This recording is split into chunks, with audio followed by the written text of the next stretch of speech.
Welcome to RESGEN's Giving Life Podcast, stories and conversations about life in Christ, everyday discipleship, exploring ways that we as men can give life to others.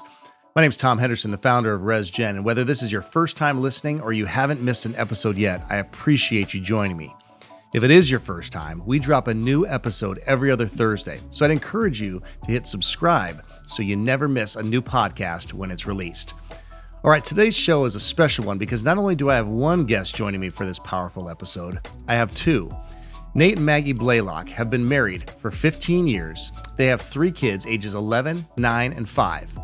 Maggie is a licensed professional counselor, a certified sexual addictions therapist, and a certified multiple addictions therapist, while Nate is a certified life and recovery coach.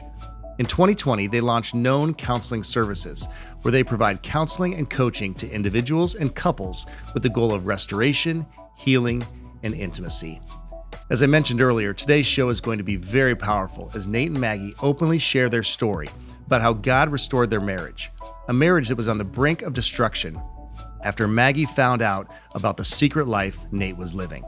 During this episode, you will hear Maggie share about the hurt she felt after finding out about Nate's addiction to pornography and what that addiction eventually led to. You'll hear about the shame that Nate carried for both the mistakes he made and the pain that he caused. And you'll hear about the grace and forgiveness of a wife and a savior that allowed healing and restoration to take place, both in Nate's life and in their marriage, and how that restoration has now led them to helping other marriages and relationships that have experienced betrayal. I'm really glad you're listening today. Here's my conversation with Nate and Maggie Blaylock.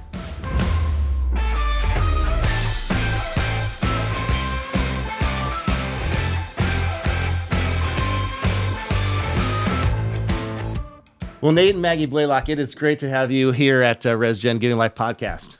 We're glad to be here. So pumped to be here. Yeah, really. I mean, this has been something that I've been looking forward to. I know that Nate, you and I had talked about it months ago, and then when we discussed having you both come on, we thought, man, that's dynamite. Let's do it. And so, what I'd like to do is I talked in my intro about the counseling service that you guys launched together in 2020 called Known Counseling, where you provide counseling and coaching to individuals and couples. And this is tell me if I get this right, with the goal of restoration, healing, and intimacy, especially when there's been betrayal and sexual addiction and things like that in a relationship. And so I think probably the best place for us to start would be to talk about like where your passion for helping individuals and relationships in that way, where that passion comes from, because I know that a lot of it comes from your guys' story and what God has done in your lives personally, as well as a couple, collectively. So is that an okay way for us to start today? It's a great way for us to start. Okay. Let's dive right in. Yeah. Good. So whoever wants to go first, let's go. Sure, I'll go first. We launched Known Counseling Services here in Sioux Falls in 2020, right in the middle of a pandemic, because that seems like a really good thing to do, to start a business plan, in the middle of a worldwide pandemic. But specifically, I got trained in sexual addiction back in 2018. And sexual addiction, in a nutshell, is an intimacy disorder, which kind of led to the name Known Counseling, because one, you're known by your creator, fully known, but so many people struggling with sexual addiction are hiding and not known and not able to fully receive love or acceptance or so many different things that they might be dealing with. And so that's kind of why we launched Known Counseling Services, and just of a heart to see marriages restored when they've dealt with these sort of things. And of course, we treat other depression, anxiety, basic stuff, but we particularly specialize in helping couples in crisis in their marriage rebuild. Right. Okay. So you talked about how it's an intimacy issue and how that even in a couple relationship that there can be some hiding or not being fully known or desire to be fully known as a couple. So what do you mean by that? And like, how does that evidence itself? And like, what does that mean?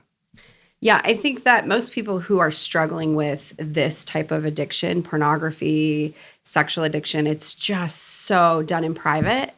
And so it's so secretive. And so oftentimes people's partners don't even know what's going on until they're caught or it's just revealed in some way.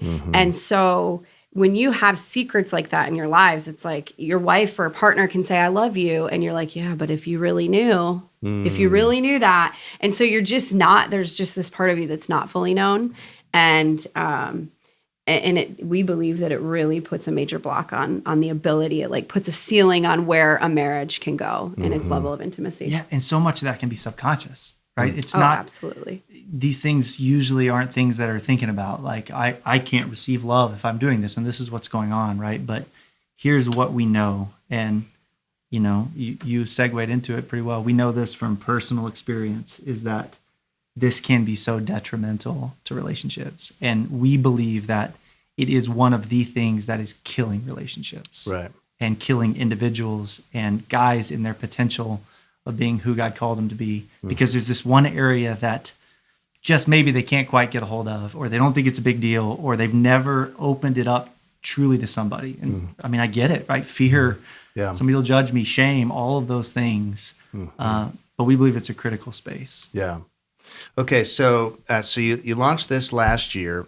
You said that you went and got this specific training in 2018, and you went and got this specific training in 2018 because it's such a fun topic to talk about. That's why. Yeah, no, that's not it. Well, and we've alluded to, and we've had our own story. And so just in believing in the need for what's called a CSAT in this arena, which is a certified sexual addictions therapist, we believe for us that healing really was done, obviously, through God and the Holy Spirit and work, but with a trained professional as well who knew what they were dealing with. And so when we moved to South Dakota, there was no CSATs here.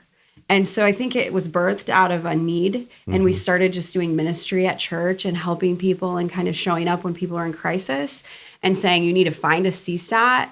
And then we'd give like multiple options, but they were all out of state. People had to travel.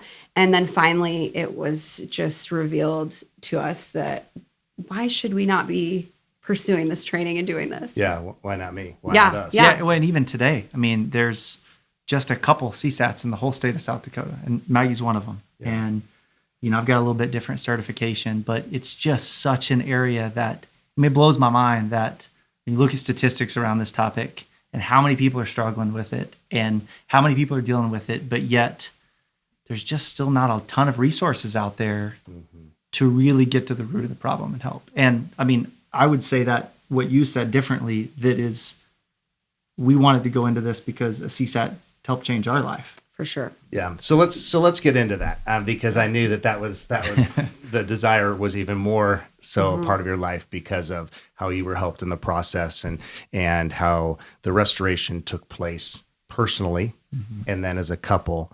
And obviously a big restoration spiritually that takes place as well. And so let's talk about just your story and what God did, what you experienced individually as a couple and all of that. So I don't know, Nate, if you want to start, because I know that you were introduced to pornography at a young age, right? As a teenager. Yeah. And so then let's kind of pick it up there. Yeah. I mean, I'll start by saying, I don't think I can overstate it by saying that pornography and its impact on me quite literally destroyed my life. I mean, that's a big statement, but that's absolutely how I feel. Yeah. I mean, probably a somewhat typical story. I mean, I grew up as a pastor's kid. I grew up in the church, great Christian household, loved the Lord. I love the Lord. I remember at about 13, I felt the call to ministry. I mean, I knew that I wanted to do something in the ministry space. But about that same time, something else happened in my life, which was, I stumbled across pornography for the first time. And, I had parents that loved the Lord and raised me very well. But unfortunately, we didn't have a lot of space in our house to talk about some of the negative things, or just the topic of sex, for instance, right? We just didn't have a lot of space to talk about that. What's normal about it? What's not normal about it? Things like pornography, church growing up, not a topic, right? If it was a topic, it's don't ever do it. You should never do it, right? It'll kill everything. But no space for like, you might run across it, right? And what do you do if you do? Mm-hmm. And so had great parents who love the Lord, but it's just, when I came across pornography for the first time, I just remember these conflicting feelings of like, something about this feels natural, but like something about this feels like wrong. And, because it wasn't talked about in the church or in the household or whatever, I look back and I see how I'm led to believe that I might be the only one struggling with this, like looking left and right and nobody's talking about it. Yeah. Right. And so the grips, the hooks in my life, I think started there. And over time, teenager, just something that I never quite was able to get a hold of. I mean, in some ways it was like, this feels normal, but in other ways I knew that it was wrong. I knew that it was sinful. But I never could quite get a hold of it. Tried different like accountability options with friends and things like that. But it was one of those things that you're like 95% honest most of the time, right? And so maybe there's 5% that you just feel shame about, you don't talk about. But because of that, just continued to grow. And I remember thinking like, oh, I just can't wait till I'm married one day, right? Yeah. That'll fix it. I remember just working in youth ministry for so long, over 20 years, and talking with teenagers a lot. And even, my own kids and just on that issue. And that is a very common belief of saying, well, once I get married and I can have sex whenever I want, because that's what wives want, is to have sex with you whenever they want. Which is also a little bit flawed. Totally. Right? But that's, especially in the teenage male brain. Yeah. And that's not to say that the gals don't struggle with pornography. I know that. Because Nate's going to come back in kind of a part 2 of this in our next episode. So we're going to discuss maybe a little bit more of that kind of stuff. But that's a common belief, especially amongst, young dudes that say, as soon as I get married, though, then lust will stop.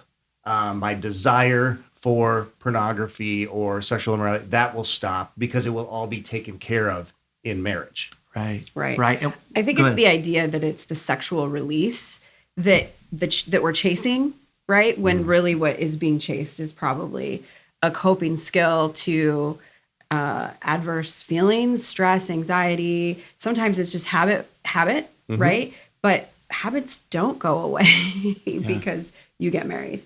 Yeah, I mean, traumas, we talk about big T, little T traumas, like can be big things that have happened in your life or a bunch of little things over time that you're unable to put words to, right? Those are the kind, I like to say porn is a pacifier, right? And so you can use pornography, but if those root things that are still there, that's why our self-awareness journey has been so critical in this, because till I understood that like pornography is just one of the ways that I'm using something to escape from some of the other things that are going on, it still has the hold. So marriage isn't going to fix it. So relationship. So you go into marriage then. So you meet Maggie. You guys are dating, college, right? Yep. Is that where you guys met? Yep.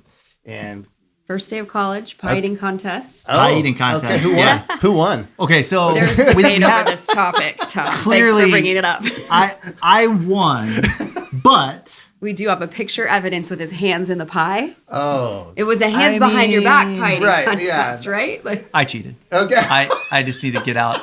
This is like a big moment for me. Like I cheated. We like have a picture. It's really cool. Like the first moment we met, it's before we had South Dakota girl. I'm from Alabama. We meet at this college on the first night of a pie eating contest at a hoedown, right? Like it's epic story. Oh man. But somehow somebody snapped a picture of like the moment that we were like in this. We hadn't even. He was scooping his pie into mine. I thought she was cute, and I was like, "Look over there!" And I. Well, you were just sharing. You thought she's cute. I just want to share my pie. Giving already. Yes, look at you. It's the Giving Life Podcast. Yeah. It all fits for sure. It totally does. Okay, so you are dating. Yeah. You decide that you want to get married and all of that, but you're still struggling, wrestling with this. Absolutely. And I remember in college, you get more freedom, right? More time, probably more stress, more anxiety, all those things. More internet. Yeah. I mean, that was right around the time when high-speed internet was a thing. And just blew the doors wide open on this for me. And just that binge purge cycle of like, last time I'm ever going to do it, I don't want to do these things. And then I'd find myself back again in the shame. And it just continued to grow. And so, I met Maggie, fell in love with her very quickly, and we dated all through school and got married right after school. And meanwhile, this was still, I was leading worship at a church, leading FCA at the school I was at. There was just but yet all these things were going on the outside, but there was this just one area of my life that nobody really knew about. Mm-hmm. And it continued to have hooks into my life. And, eventually for me, pornography wasn't enough. One thing that I know about pornography now and that we've studied is that if left in the dark, it always grows and it always progresses somewhere. Goes somewhere, it grows, it deepens, it widens. And for me, over time, and some really tough experiences that happened in my life, it grew to a place that I never thought it would go. And eventually, I found myself having affairs, mm-hmm. keeping it all secret, thinking this will never come out, until it did. Yeah, and I remember because we go to church together, and so I've known you guys for a long time, and so I know that things changed because I remember when you shared your testimony via video at church one week, and then you shared as the message. I think even a few weeks later, mm-hmm. or maybe that week, I don't recall, but things changed with a knock at the door.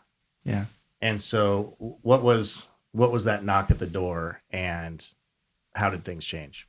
Yeah, I had these areas that I were like, these are the things I'm taking to my grave. They're never coming out. It's a lie that I told myself at the time, We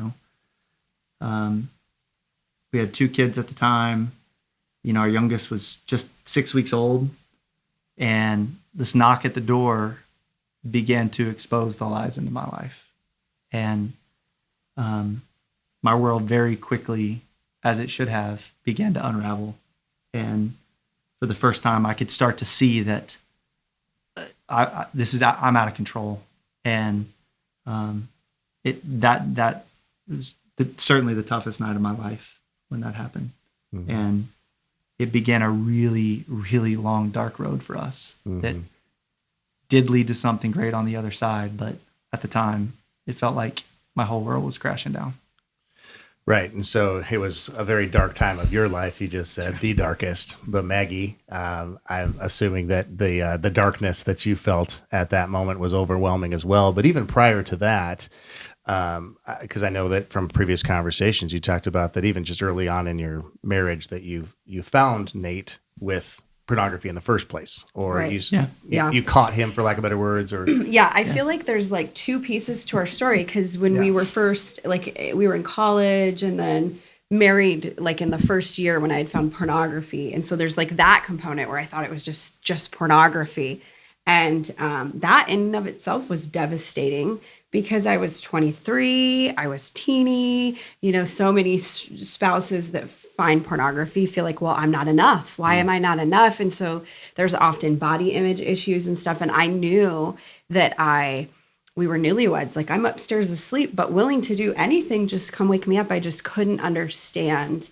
the level of rejection that went into feeling like, why would you choose to go on the computer and be alone when I'm married and willing and in my prime? And so it was devastating. It was a huge blow. And then I felt super stuck, because I felt like, I didn't grow up in a super Christian environment. And so all my friends from like childhood, I felt like they would maybe minimize it and be like, big deal. Everybody does, every guy looks at porn. And I kind of believed that too, that like every non-Christian guy looks at porn. I married probably with major faulty beliefs, a Christian guy thinking I would never be hurt, that was like the answer. So then I also felt like I couldn't tell my Christian friends because they would judge and ostracize. And so I just was completely alone and stuck. I didn't know who to talk to or what to do. We tried to deal with it on our own. We went to a counselor who wasn't trained in this area. And as sweet and good as she was, we never tapped into addiction. Mm-hmm. Right. So I sat and unloaded all of my feelings and I felt better. But what we didn't know is that Nate had already begun some below the surface. Like, this was like the tip of the iceberg. Mm. And so what he learned in our couples counseling early on was like, oh, I have to hide this because she's crushed. And she knows a sliver. I can't ever talk about She knows this a again. sliver, and I can't ever. So I felt better. He felt more like the truth was never going to come out until he was exposed, until it was forced out. And so then we stayed married for, we were married 7 years when the real fallout happened, 2 children.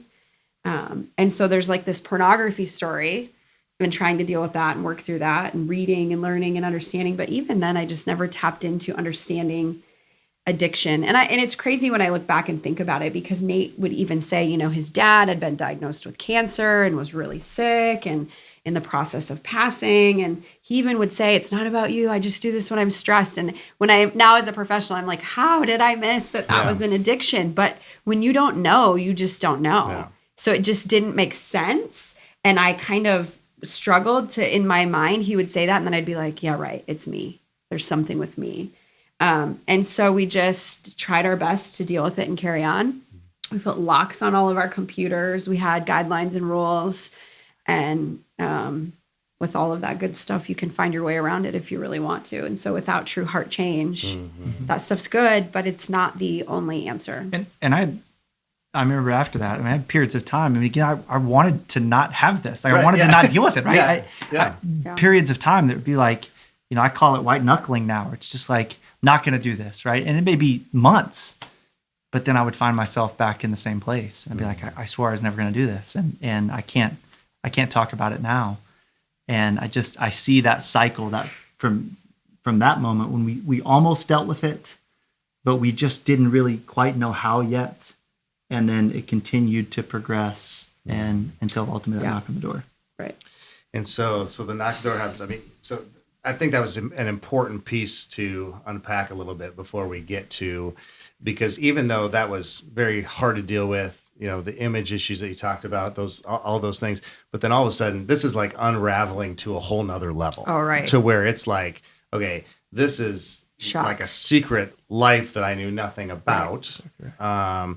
And so like, how did you, as a wife, how did you handle that? Yeah. How did you, Man, that's such a loaded question because it would like hour by hour. Yeah. When people ask that broad, the quick answer is like, well, the Holy Spirit and the Lord, right? But you go into shock because you're right. Like there was so much involved that I did literally feel like I was on like a Dateline NBC show. Like I remember in the first few days being in such shock, I would like lock my door and put things against it. And he would be in the guest bedroom because unfortunately we had a 1.5-year-old and a 4-week-old when it happened. So those first few weeks, like shock, but I remember like, I don't know who this person is and I don't know what he's capable of. And just the fear, the body reacts to that kind of trauma, So, I hemorrhaged. I was only 4 weeks post-baby. I was unable to nurse any longer, like literally within 24 hours. We had incredible friends and a pastor and his wife who came and just loved on us the way that the church really should. And would get me out. My friend would come over and get me out of bed and take my 1-year-old to daycare and give my baby a bottle and say, you got to get up and eat. She'd open the windows and let light in and we got to go for a walk. She just really was amazing. And then, so just shock, a lot of rage, if I'm honest. There's just a ton of, when part of this process, there was it's called a staggered disclosure where Nate was outed, but like not with every detail. Right. And so he was just trying to hold on. And so there would be like days and I'd start being like, well, what about this or that? And I'd start picking apart and I'd get a little more information. And then he'd say, that's it. There's nothing else. And then a few days later, it'd happen again. And I think almost every time something like that happened, you just hit this shock all over again. It's like you're waking up to a bad dream that still exists. And so a ton of rage. It wasn't always graceful. I wish I could say it was, but I remember just going down the hall and breaking pictures and throwing them. And luckily our kids, we were able to take our 1-year-old still to daycare. we moved. There was like 3 boxes that were just written lies, and I would just throw them away, and he'd sneak out to the garbage and get them out and hide them from me because he knew that long term we maybe wouldn't want to throw those things away. It was gut wrenching. We were lucky to get in with a CSAT pretty quickly after that, and someone helped guide us to say, this might be addiction. And so we found treatment within 3 weeks, and we're really lucky to get going in positive. But that first month, you're just in such shock. You're like a walking zombie. Survival mode. Oh, it was awful. And I want to get more into that. So you're watching all this, Nate. I mean, you're and not only watching it, but knowing that your actions caused it. So, like, knowing that the hurt and the pain that you caused, right? And I feel bad like saying that, like it's hard not to like can't really sugarcoat it, right? And then the shame that you feel because of that. So how, like, where was your mind, and where were you in this whole? I mean, it was dark. It was a super dark place, and I mean, you want to talk about, I mean, you name it, from suicidal thoughts to, I mean, you name it, I was experiencing it, and I felt it. And, I remember that first night, like, as things started to come out in details, and just remember, like, if I tell you, you're going to leave, like, this is over. Fear on your side too. Yeah, for sure. Absolutely. And it should have been, and it was for a long time period. And eventually I did leave. Yeah. And, it through that process, was trying to learn. I remember my therapist telling me at the time, like, you've learned to build up all these compartments. You've just got compartments, right? You've got these little pockets that you don't let anybody into. And it's going to be a process for you of just breaking down and learning to be authentic and learning to be a truth teller in all parts of your life. And so even just trying to kind of lean into the Lord at that time, and like, but I was still in shock as well. And through that process, though, I mean, I had some great guys that came around me and were like, we still love you, right? We're here for you. We still love you. And to the point of, like, I mean, I remember I had like 14 accountability questions. I'm like, you need to ask me these every single day for a while.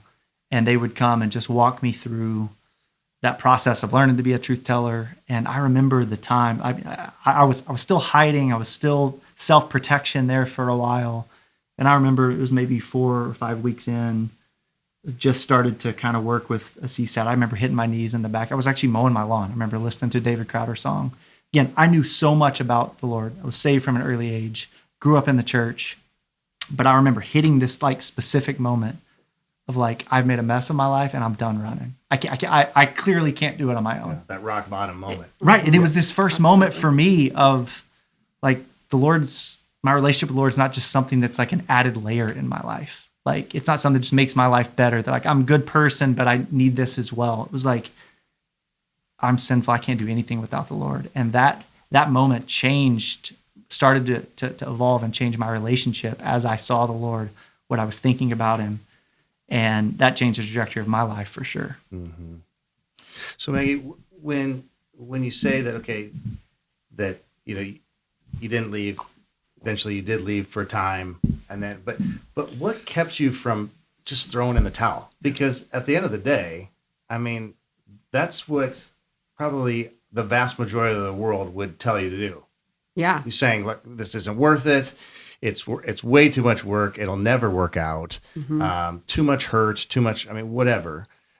What kept you? Yeah, that's a great question. I think like the first week, I was in shock and had little kids and knew like there was something that I knew in me that I needed help. And my pastor at the time came to my house like day 2. And I remember distinctly ahead of time, like he's coming over. I knew he was coming over. I was mentally preparing to tell them. We'd been up all night from the knock on the door through. We were exhausted. And I remember thinking, like, if he comes in here and if this man tells me, if one more Christian person tells me, you should forgive as you have been forgiven, right? I was going to throw my deuces up, throw my middle fingers up and take my kids. I was fully prepared to head back to South Dakota with the kids and be done. But he just spoke like incredible peace over us and just was like this perfect mix of gentle but stern. And so I felt his sternness with Nate, but then he was super gentle with me and just said, I looked at him and just said, Pastor, what do I do? I was like almost like trying to bait him, like, tell me what to do. Give me your spiritual advice. And he said, I can't tell you what to do. You may have to leave him. Like if he doesn't hit rock bottom, you may have to leave him. And he talked to me about, what that looks like spiritually. And even said, you're free. He said, you're free to go. He said, you are free to go biblically. If you want a divorce, there's not a person in the world or Christian in the world who would condemn that. But he said, you need to follow, like you need to honestly every day ask God what he has for you and follow that. And so I don't know. I just held to that. And just every day I would just have these wrestling matches with the Lord. Like, okay, God, please just let him screw up. Like I was praying that he would just screw up again. Just have a relapse so I can be like, see, I tried. And I just honestly, every time I would pray, every day I would just hear like, watch and wait, just watch and give it time. A handful of weeks in, I hit a rock bottom myself and asked him to leave in a fit of rage. It was not a sweet leave. It was like I'm going to leave the house and you have 30 minutes to get anything you care about out of here because I'll burn it. And I meant it. I was ready to burn everything of his. And so for a while he did leave, and that kind of helped push him into a recovery. He did like a one-on-one week-long intensive with a therapist. It was very similar to like if you went inpatient, right? Because it was one-on-one, because it was 8 hours a day for a full week. He just did a ton of work. And while he was doing that, I was willing to like take a phone call from him at night. And so he would go do all of this therapy, and then he would call me and just kind of give me a check-in on like, here's what I'm learning about myself. Here's what I'm uncovering. And the things that he was learning and saying just felt really genuine, and they made sense to me. Like, okay, I guess I could get how this could lead to that, and how that could lead to this, and this could lead to that. And so at the end of that week, with the help of the therapist, we decided that because my family wasn't around and because we had such little kids, that it would be most beneficial to have him come back home. And we did like an in-home separation that was overseen by a therapist who helped us really determine what should this look like, what's healthy, what's not. And I just started like really slowly over a long period of time. Months. Really seeing like changes that weren't just behavioral, like heart changes, but behavioral changes too, but just stuff that was like, you just couldn't deny that real change had taken place over a long period of time. And so with that, then is that how trust began to grow? Because I think one of the struggles that a lot of people have is when someone has been wronged or they have been wronged, then they will say, well, okay, yeah, they've asked for forgiveness and I have forgiven them, but that doesn't mean that I trust them. And so then they begin to question, well, so have I really forgiven them? But forgiveness doesn't always mean trust, or trust is like forgiveness. Or not without boundaries. Totally. Right. Or that you're ever going to trust them. Right. I mean, but there's a place for that too. Absolutely. But that doesn't mean that you can't experience the freedom of forgiveness. But in your case, that trust began to grow as you saw. Yep. I would describe with clients, and this is what I was experiencing, was that trust happens when actions meet words over time, right? So it's like a little bit of trust is built, and then more, and then more, and then more. And then in that component also was a ton of humility. And part of our process with therapy was that Nate gave me what's called a full therapeutic disclosure, where he like gave me his whole like history of behaviors from even before we were together forward. And then use of a polygraph was something that our therapist incorporated into our lives because of all of the secrets and lies that existed. And so I did have like a scientific thing that helped me be like, okay, so I can trust now that I know everything. Mm-hmm. But then moving forward, there was use of follow-up polygraphs that were ongoing for quite a period of time as well. But that was just really for both of us as like a added accountability. It's the heart change. It's those actions meaning words over time. And then the verification helped add a little bit of like, okay, I can. And that sounds super extreme, and it is extreme, but that's not like, it's not we're not everybody's advocating story. it. That should be everybody's story in any way, shape, or form. But that was such a powerful moment. I mean, again, getting exposed was so difficult, but I'm so thankful for it, because what it did was I had these areas that I even said earlier, I could never quite get all the way out into the light, right? It was like, let me keep the self-preservation, let me keep these things back that are so shameful. And it's like this process helped for me get everything out and be clean. And, biblically, the Lord says when things move from darkness into light, he has the power to work. Right. And these areas of my life that were so dark and were so hidden moved into light, and he had a chance to work his power in my life. And the chains were broken. And, I had help from therapists. I had help from true accountability. That was not just like, how you doing today? But it's like, I love Reed DeVries. I heard his podcast episode. A few months ago, and he talked about having friends that ask you, what's something you don't want to tell them? Oh, I know. That was just gold. So good. It's so good. Yeah. And that type of thing, I had a bunch of questions. I'd be like, I need you to ask me all of these early on. Mm-hmm. But to open up, have somebody that we can open up everything to, the good, the bad, the ugly. And that just created this power in my life for these chains to be broken for the first time. Mm-hmm. And it was a long process. It took lots of therapy. It took lots of rebuilding. And, we didn't know for quite a long time if it was going to work. But, through that process, I was able for the first time to find true freedom. And, it's been almost 10 years. And the power of pornography has not had any hold in my life in 10 years. And that's something I was like, I never thought that I would ever be able to say. Mm-hmm. But it's because I was forced out in the open. And, one of the really just tough things is that you mentioned it earlier, the majority of people, the majority of guys, the majority of girls who are struggling with this don't ever say it's something I need to act on until there's like a consequence, until they're caught. And that's I wish I say it all the time. I would give anything to go back and do things differently. I wish I could trade how I got here, because I could have made a bunch of other decisions, but I wouldn't trade where I am today for anything, because moving through that helped authentically find freedom in this area for me. And now, because of your openness, the both of you, and then just your desire to just please the Lord, you now say, God, this is a platform for us to be able to help other people. And I love the name, Known Counseling. I truly do, because to be fully known, and you've mentioned it a few times here in our conversation, there's nothing like being fully known. And when we are fully known, and like all of our flaws, all that stuff, to still be loved and to still be shown grace. And that's what Jesus does for every single one of us. And, and that's what Maggie did. Amen. And and it was a journey to get there, because, and I love the honesty, Maggie, of just you saying, look, I was filled with rage. And rightfully so, and you were filled with just shame and fear, and knowing that you disappointed your wife. Yeah.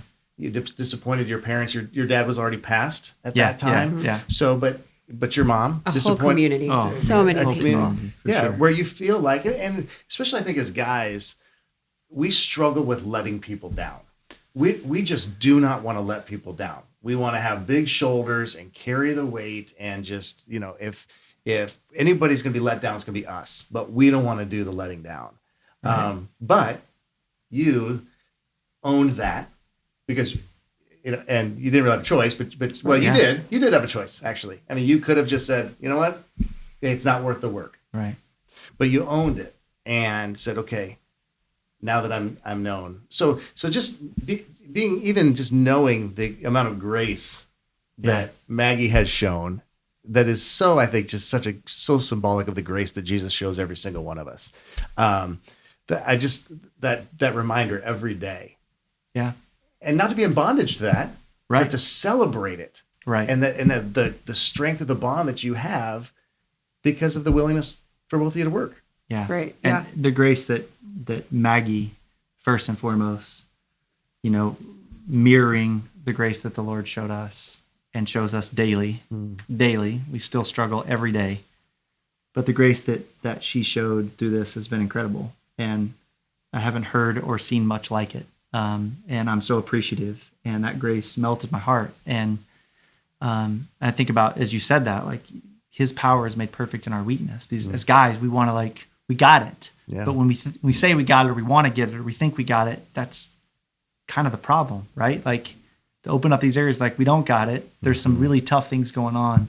The Lord has an opportunity to work, but that grace has absolutely changed everything. And, we're all wired for intimacy. We believe that, and out of that thought, known counseling services was created. We believe that to be fully known and fully accepted creates this newer level of intimacy. And absolutely, we have reached a place in marriage and family that we never thought was even possible, because it's on the other side of dealing with some really tough stuff and just being known and accepted. And there's nothing like that feeling. Yeah. I think that, it's kind of funny because I started by saying, if this pastor came to my house and said, you've got to forgive because you've been forgiven, I would have thrown up middle fingers. And literally, I think I would have walked away from my faith. Yeah.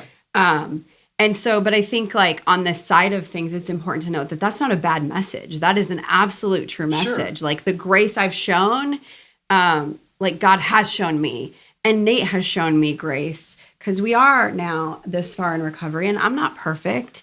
And day to day, I need forgiveness and grace too. And so it's like this two-way street. But I also want to be super clear to anyone listening, and particularly anyone who's on the partner side of this, is that grace is with boundaries, right? Like I have boundaries of, if XYZ happens, here's how I'm going to have to respond now. And so I think it's just really important to note that it's like there was a ton of really intense boundaries for a really long time. And then those change as you get healthier, and they mold and they develop with you as you develop. But it's not this sure, do whatever you want. There's free grace here, because I have to admit, if something happened again to that level, I would be faced with a really hard decision. And I would have to start all over again, seeking what God has for me in that. Mm-hmm. It's not just like this fairy tale story of just do whatever, blind grace. Yeah. I talk a lot with clients about, Jesus was one of the most boundary people there was. And he met with the woman at the well, and he prayed over her, and he gave her living water, but he didn't go home with her, and he didn't bring her with him. He talked to her, he fed her, he gave her what she needed, and he went on his way and took care. He met his needs. He went to the garden and prayed when he needed to, and he did the things that he needed to do to take care of himself. And so I just can't say that enough for partners listening, that it's not just fairy tale, seek the Lord and forgive and have grace. Yeah. It's seek the Lord, follow his leading, get help, use boundaries, watch for things, make sure there's a heart change. It's all of those things together. Yeah. And so, which is a great segue into this. So someone is listening right now that is really struggling with pornography, or their marriage or their relationship has greatly been impacted by it. And maybe it hasn't resulted and gone as far as affairs, right? And it's quote unquote just a little porn, right? Because again, it's so prevalent in our society. We're going to talk a little bit more about that in our next episode, Nate. But it's so prevalent, so easily accessible, and like you even said about with other friends that you were fearful of telling them of what's the big deal. But what if someone's listening, they are struggling with that, their relationship has been impacted. It's greatly impacted their intimacy. It's greatly impacted their trust, which I can't imagine. I mean, that was something that was a big hurdle that you had to, when you decided, yes, I'm going to trust Nate enough to be intimate with him again in a sexual way. that had to have been just a really difficult hurdle to jump mentally as well as physically. What do you tell that person today? I'll say first that even if it hasn't been found, or it hasn't created this impact, pornography is creating challenges in your relationship. I'll just say that, right? Pornography creates false intimacy. It rewires our brain. There's so much fascinating scientific research that we can talk about a little bit in the next episode around what it's doing and limiting our ability to truly connect in the way that we're wired to, right? From God. And so even if pornography hasn't been something that is even talked about in your relationship, but it's been a part, right? If there's people listening that's how might have this impacted me, and I haven't even thought about it. it can have detrimental impacts on just individuals and relationships for sure. Maybe you can talk a little bit about just the impact that, that can have in a relationship. Yeah, I mean, I would start by saying, like, I thought as well that it was just porn when it was already way more than pornography. And so oftentimes I would ask people to really put thought into, are there other things that don't match up that maybe you've missed? Could this just be a tip of the iceberg? And of course, I mean, I'm a professional, so it's kind of cliche, but I would say if you've tried praying and that didn't work, if you've gone to a pastor or youth pastor and that didn't help, if you've said, I want to stop, I'll never do it again, and you go back to it, then there is a good chance that what you're dealing with is a brain issue and it's addiction, that it's bigger than pray it away. Just stop. Why can't you be better? And so I would tell people, even if it's just a little porn, is it?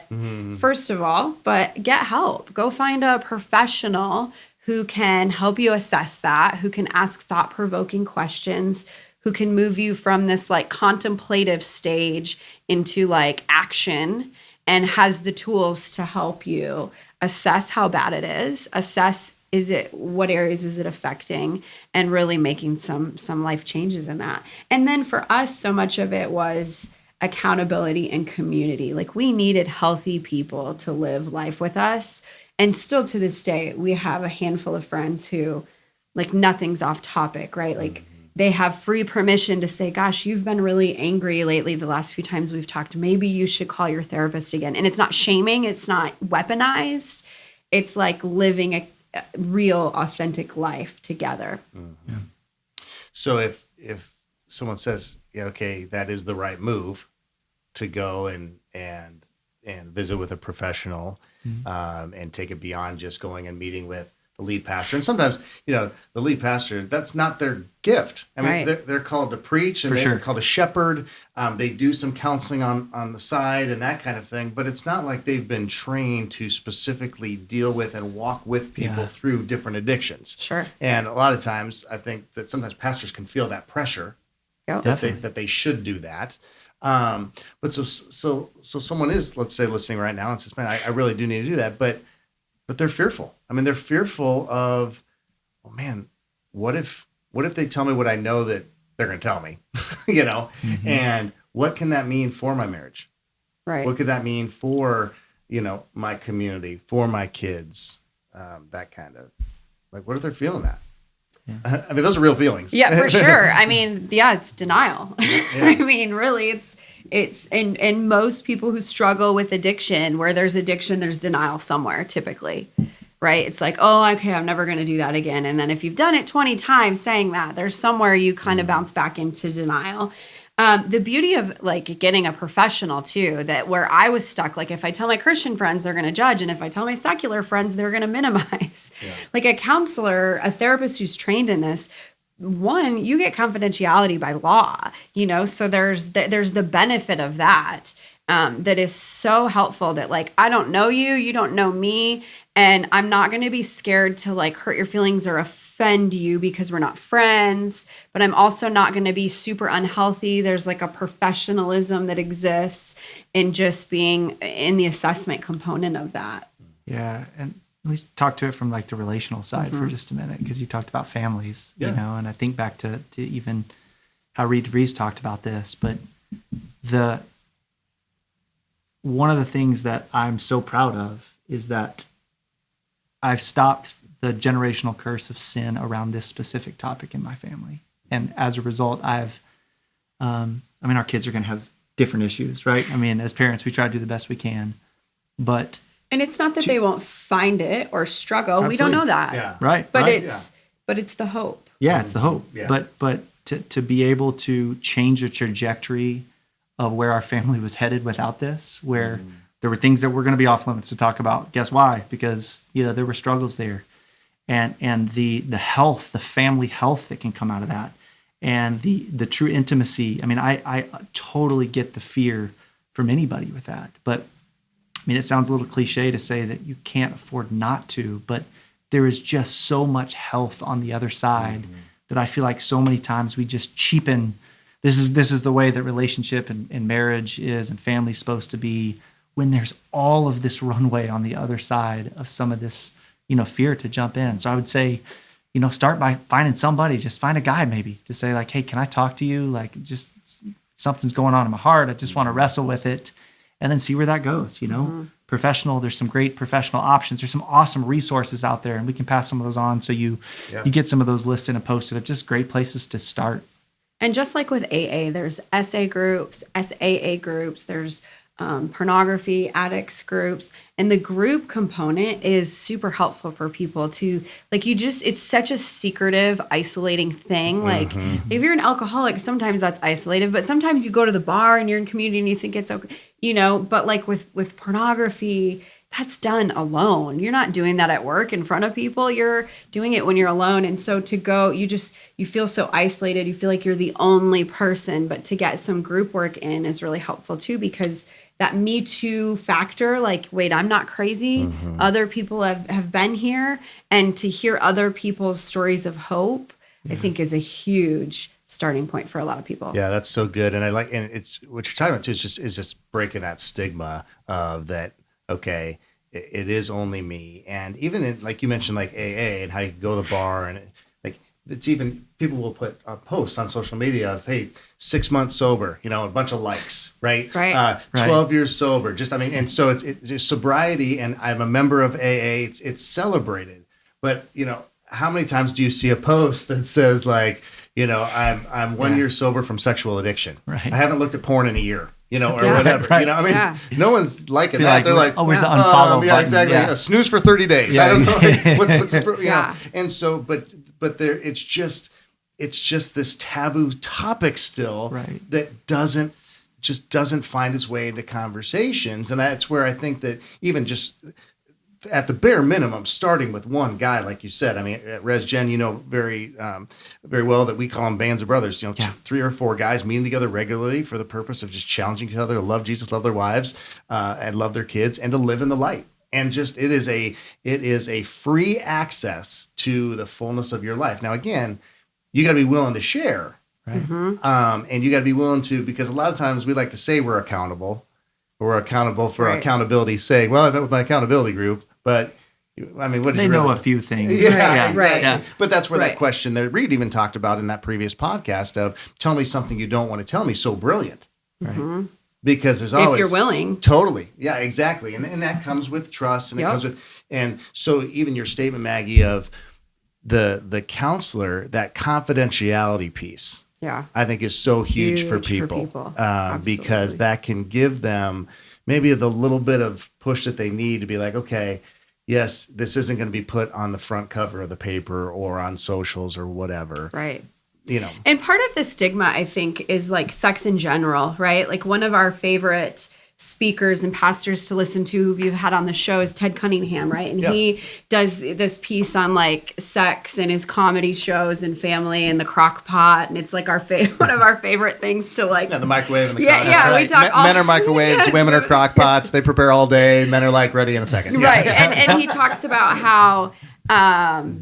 Like the Christian church is like, sex is bad, evil, ugly, dirty. Don't do it. Save it for the one you love in marriage. And we share that comment a lot because it is so true. And if that's the message you've been given, then like going into marriage, it's not going to all of a sudden be beautiful. Yeah, or the message that you haven't been given, but you've been given by not giving a message, right? I talked about, it just isn't a topic that's talked about. Yeah. And so I'm led to believe this is a dirty, ugly kind of a thing as a kid. And then all of a sudden, it's like marriage. It's supposed to be this beautiful thing. Sex is something that's beautiful that God created. And I just think in our relationships, we could be missing the boat because we're just not giving God credit for, he wired us for sexual being, right? Yeah. And there's something to that this, sex so is dirty. That's part of, I think, the stigma. And the fact that it really only gets talked about when it's done in assaultive ways, right? Like we don't really talk about it unless it's on the newspaper and someone has assaulted publicly or stuff like that is when it's really, so it's such a topic that has so much stigma to it. Right. Yeah. And I just want to say, I feel the need to say, I mean, sex addiction is a big term. And I get that there may be people listening and be like, that's not me. Yeah. And I totally get that. And our intent in no way, shape, or form is to come on and being like, everybody's a sex addict, right? But I would, I love the definition you said that, like, if it's something that you've continually gone back to, and this is a space, and as guys, this just hits different. This topic just hits different. The statistics are staggering with females too. And so I want to be very clear about that. But, if there's something that you keep coming back to and you've wanted to quit, I mean, that's hate to say it, but that's a textbook definition for addiction, right? So our goal is not to put like a title on you or anything, but there's some resources. Call it what you want. If there's some resources out there. Yeah, as a great first step, there's some resources out there, that you can take some tests or some quizzes and just see what it comes back as, and have an open mind and just say, maybe this is having more of an impact on me than I thought. Yeah. Okay. Well, this has been a full episode, and I want to hit just one or two more things before we give you guys the opportunity to give a final word. Okay. I told you we do this thing at the end of our podcast every time, where it's called the final word, 30 to 60 seconds of just an encouraging, challenging, whatever kind of message the Lord lays on your heart for listeners. But I first want to ask, because I know that there was a time when this was all going down in your lives that you wondered, is there any hope for our marriage to survive? And there may be people that says, and it may not be this specific issue. I mean, it may not be sexual addiction. It may be just all sorts of other different kinds of things that they're dealing with in their marriage. But what would you say to, like, just marriages that are struggling, and is there hope for struggling marriages? I mean, specifically impacted by this, but is there hope for them? There's hope beyond what you can even fathom or imagine. I mean, that's the simple way I would put it. When things are brought into light, or we find accountability, or we found people that we can just open up some of these, like, we're just stuck in marriage, right? It may not be this specific issue, but that's not dealt with, trying to figure it out on our own, and that's opened up to people. There is unbelievable hope and an intimacy that can come on the other side of that we've talked about a little bit, where that is exactly what God had in mind, I think, when he had the thought of Adam and Eve and relationships. This is what it's supposed to be like. And so our story, there were so many days where I can tell you that, like, I didn't just feel hopeless. Like, it was hopeless. Like, it was hopeless, gone, done, like, divorce is pending.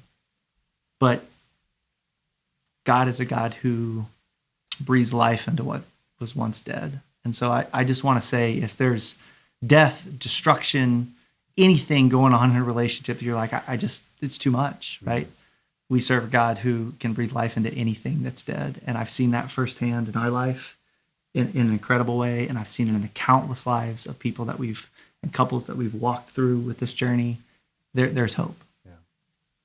Yeah, I mean, I would say the same thing. Just echo that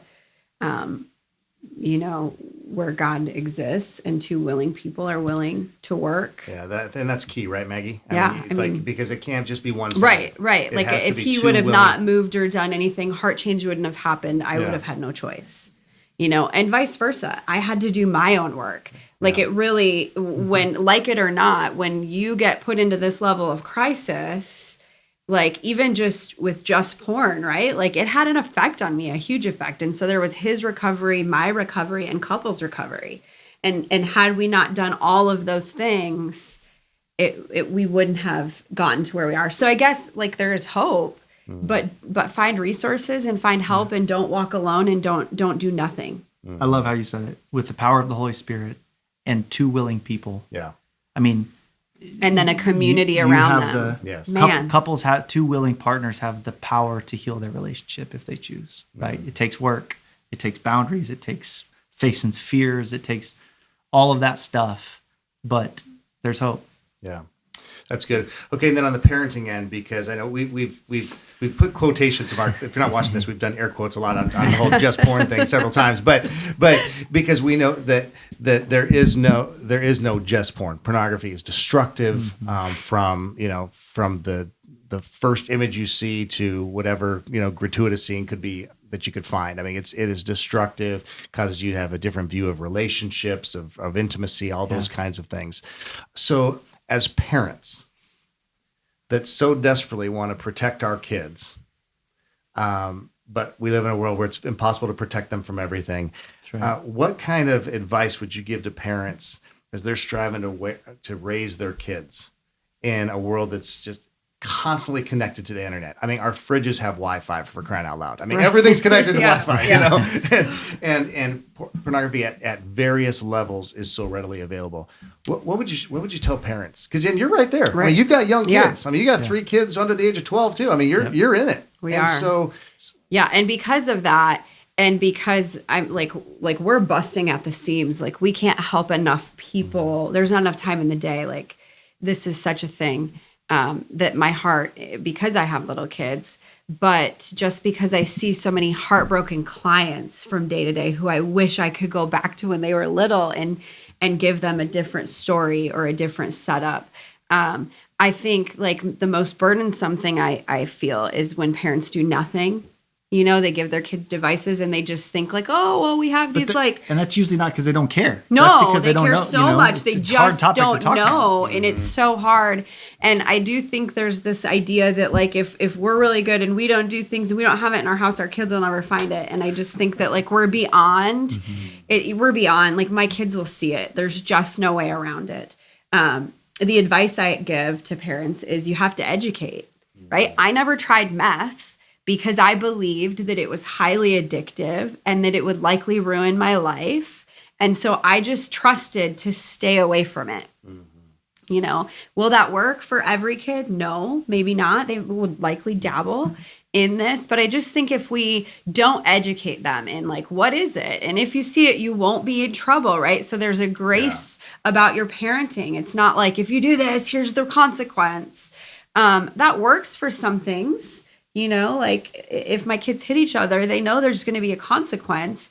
But in most cases, we really work on grace-based parenting. If this happens, man, we want to be there for you. We want to help you through it. We want to talk about it. We identify it. This is what it is. We have children. There's tons of books out there to help with these conversations. I mean, I talk about this all the time. And when we sat our 5-year-old down we were pregnant with our 3rd, and we're trying to share the number one lesson is like, you start with naming the body parts. And so I'm like, sitting with my little 5-year-old looking in his sweet little eyes. So, mommy's going to have this baby and the baby's going to come out of the mom's. I couldn't even say the word. I'm like, he's fine. I can't tell him that word. Exactly. And I have C-section. So I'm like, so the doctor will just cut him out of my stomach and that's that. It's okay. and I bought myself some time there to get comfortable. But like, I talk about this topic day in and day out, and you put my kids in front of me and I stumble. And so that's normal. The fact that it's hard is totally normal. Get coaching or counseling around that if you need it. Don't do nothing. We have to teach our kids. I would say 2 quick things there. First, get as healthy as you can yourself. Do whatever you can to try to just see where your blocks are and where maybe you weren't taught the right way. Just try to get as healthy as you can yourself, so then you can go try to have an opportunity to meet your kids in that space. And there's a book we read called How to Talk to Your Kids About Sex, which is awesome. And one of the things they talk about is try to have 100 1-minute conversations versus 1 100-minute conversation. This should be part of just being able to talk about these topics, and let's bust the shame, and they're going to run into it. And so how do we just continue having conversations and open up a space that we can get healthy together? Yeah. And I think the great thing about 100 1-minute conversations is you're helping create safe spaces. That's right.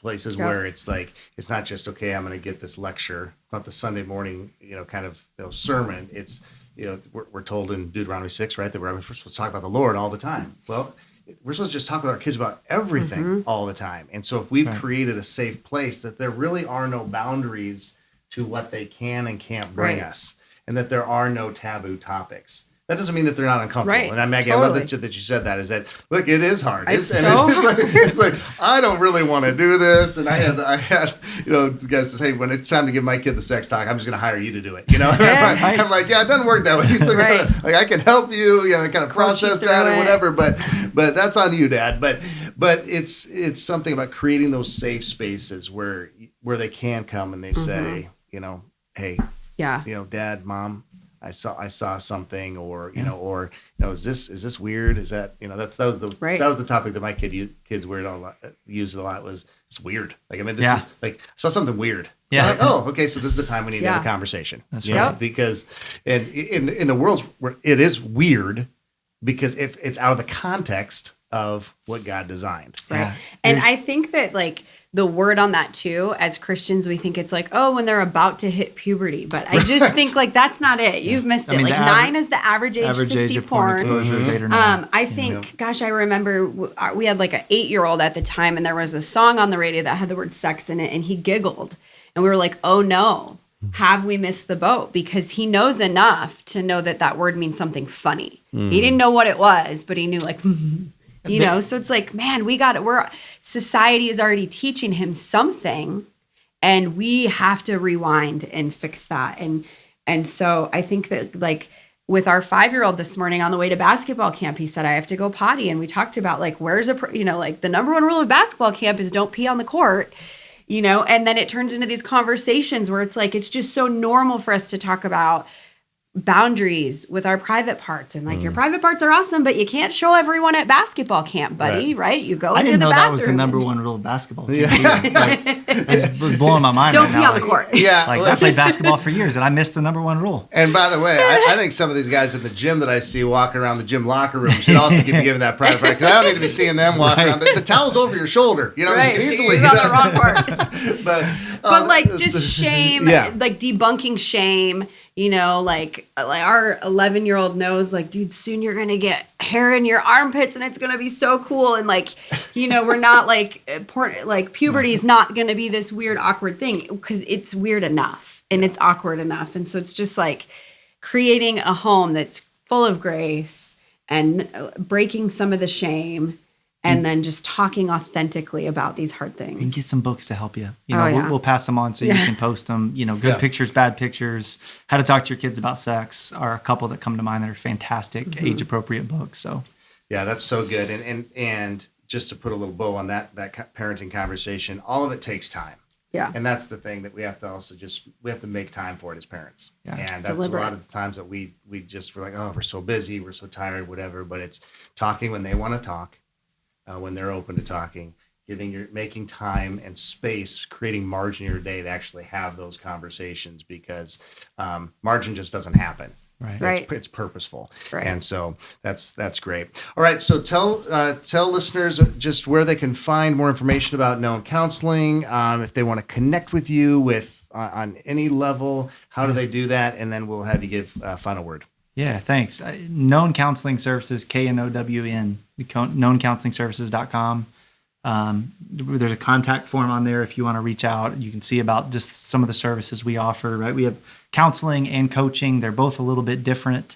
But yeah, Zoom coaching options, in person. So there's some things professionally. We'd love to be a resource, or, pass on other resources if we can. If there's any questions anybody has on this topic, feel free to reach out to us. We're happy to help in any way we can. Yeah. This is ministry. This is a heart thing. If we can't help, we'll find someone who can. Yeah. And I'm assuming like insurance and like things like that. You guys just take insurance, or how does that work for people? Like, cause that's like a real question for people. Absolutely. No, absolutely. And every counseling service is a little bit different. Okay. There's some good ones out there that do take insurance. There's some that don't. Our practice doesn't take insurance. Okay. But again, there's lots of great resources. And in fact, on knowncounselingservices.com, there's a resources page as well that has some different resources of places, and some of these even books that we've talked about and other things as just to springboard in some different directions. I'll typically always offer like a free session, kind of a consultation, to sit down and just help you understand your journey, what's a good option for you. So you can always take us up on that. Okay, perfect. And then what if someone's not in South Dakota? Or not in the Sioux Falls area, because we've got a lot of listeners that aren't. Yeah. So can they still email? Yep. Is there some online coaching possibilities that you guys do? Yeah. Yeah, that's the beauty of our services, is that I as a licensed professional, am able to see anyone in the state of South Dakota, but Nate as a coach is able to oversee anyone in the nation. Yeah, so I'm a certified life and recovery coach, relationship coach. And so yeah, I do a lot. Majority of my clients are even outside of Sioux Falls and outside of the state. And so clients coast to coast. So yeah, we can always Zoom or start there. But yeah, email us, reach out. We're happy to help. Okay, that's awesome. All right, well, we've come to the end of this high octane hour together. You guys did great. Thank you so much for being here. Yeah. Just your openness, your vulnerability, your transparency.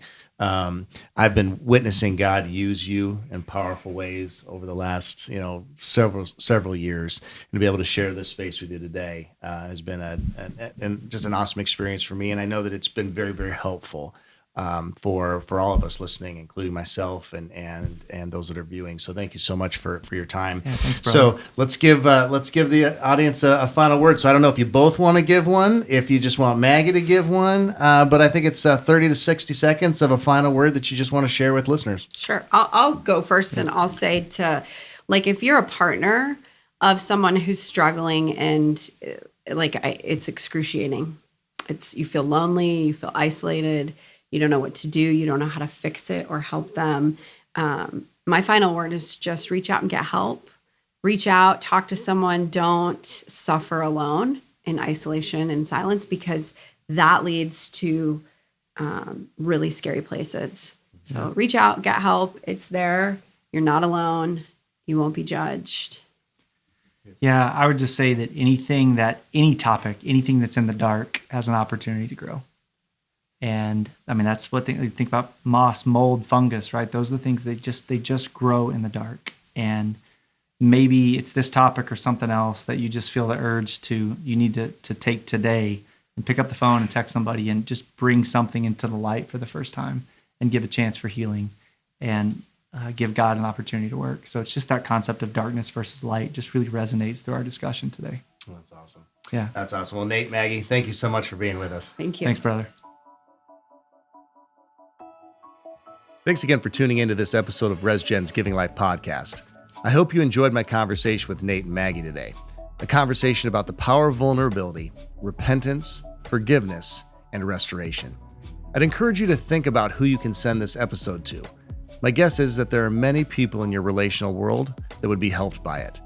If you'd like to connect further with Nate and Maggie for any reason, including how they could potentially help or be a resource for you, be sure to visit their website, knowncounselingservices.com. Well, that's all for today, friends. Thanks again for joining me, and we'll see you next time on RESGEN's Giving Life Podcast. Until then, continue being men whose life in Christ gives life to others.